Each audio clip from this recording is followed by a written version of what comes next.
Bentahan ng pampaswerte laban o para sa pagpasok ng taong 2026, matumal pa. Patok naman na t-shirt para sa Color of the Year. Inasang bebenta isang araw bagong taon ayon sa ilang tindera. Ano ba itong Color of the Year natin? Chill and Prido sa balita. Chill! RMN Live Report! Good morning, Ratman Aldo, Ratman Sander. Ang Color of the Year ay teal. Parang green sana kulay. Okay. So yun yung Ito nga, matumal pa kasamang Aldo, kasamang Sander, yung bentahan ng mga pampaswerte sa pagpasok na naman ng panibagong taon, tulad na lamang ng mga pampasabit na may iba-ibang disenyo gaya ng pinya, pansalok, panga at iba pa, maging itong mga gold coins at ang lucky charm na palay para naman sa mas maraming pagkain at pera sa taong 2026. Ayon kay Christina Kawilan, nagtitinda ng mga pampaswerte, hanggang 3 kings pa raw inaasahan sa malakas na benta. Ngunit kahit natendera ito ng pampaswerte, mas naniniwala siya na ang swerte ay nasa pagsisikap ng tao.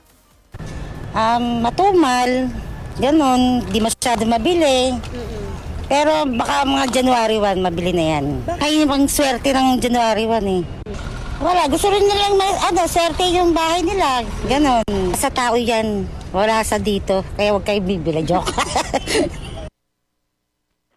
Samantala, patok naman ngayon sa bawat miyembro ng pamilya itong pagsusuot ng magkakaparehas na damit sa pagsalubong ng bagong taon na may Color of the Year at Lucky Color para sa 2026. Pumapatak sa 250 pesos ang bawat t-shirt simula sa small size hanggang large size, pero makakamura kapag bultuhan naman ang binili.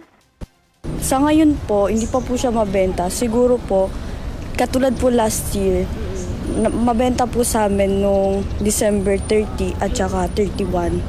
Po, nagre-reach po siya ng 250 pesos. Pero pag mga rush time na, bumababa po minsan 200 na lang. At saka pag maramihan po yung in-order dito, kasi kami na po yung nagpapaprint talaga niyan. Kami yung nagtatatak din, yung tatay ko po. Bultuhan yun, magkano mas mababa ba? Opo, minsan 200, ganun. Kasamang Aljo, kasamang Sander, umaasa naman sa ilang mga tindera na magiging malakas ang kanilang bentahan dahil kung ikukumpara sa taon ngayon ay mahina talaga ang kita kumpara noong mga nakaraang taon. Kasama mo sa DZXL RMN Manila, Radyo Manchil Emprido, Tatok RMN.